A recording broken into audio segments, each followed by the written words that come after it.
Chicago becomes a focus Sunday of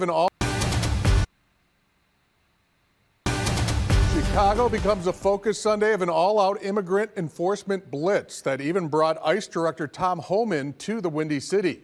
Today's action by ICE included several federal agencies that have been granted additional authorities to arrest undocumented immigrants. Homeland Security leaders call the multi-day operation a mobilization for public safety and is the start of a larger nationwide effort to secure the border, stop the invasion, and make America safe again. Meanwhile, immigrant advocacy groups file a lawsuit in Chicago against the Trump administration and ICE, saying the deportation raids are retaliatory and violate the First Amendment. Sanctuary cities lock us out of the jails.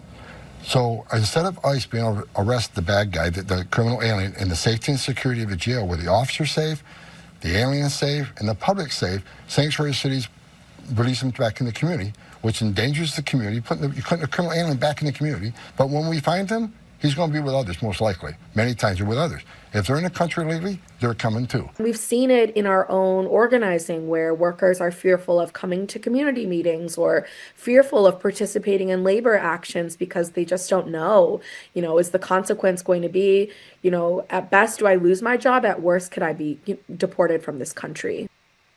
Back here in Rockford, some expected the Chicago raid days in advance. Seeing it happen feels surreal to them.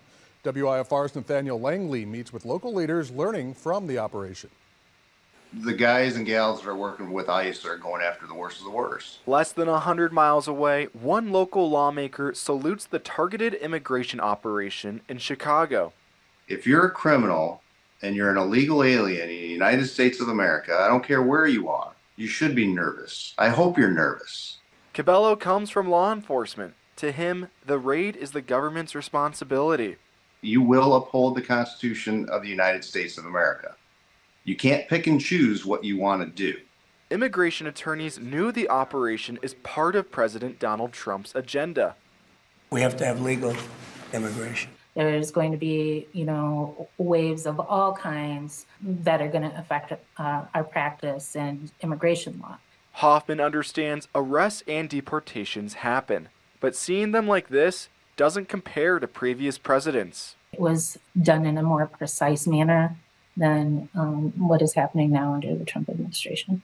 The path forward for the attorney is immigration reform. The fact that we haven't been able to get that in over 20 years, I think reflects poorly on us as a country. Others argue this is the law, working as it should. We have a job to do. That job is to protect citizens of the United States, protect citizens of the state of Illinois. In Rockford, Nathaniel Langley, WIFR News. Hoffman says the raid happening on a Sunday makes sense. She believes that's the best day for law enforcement to find those wanted while they're at home. It's 2025. It's time to start something new. Get a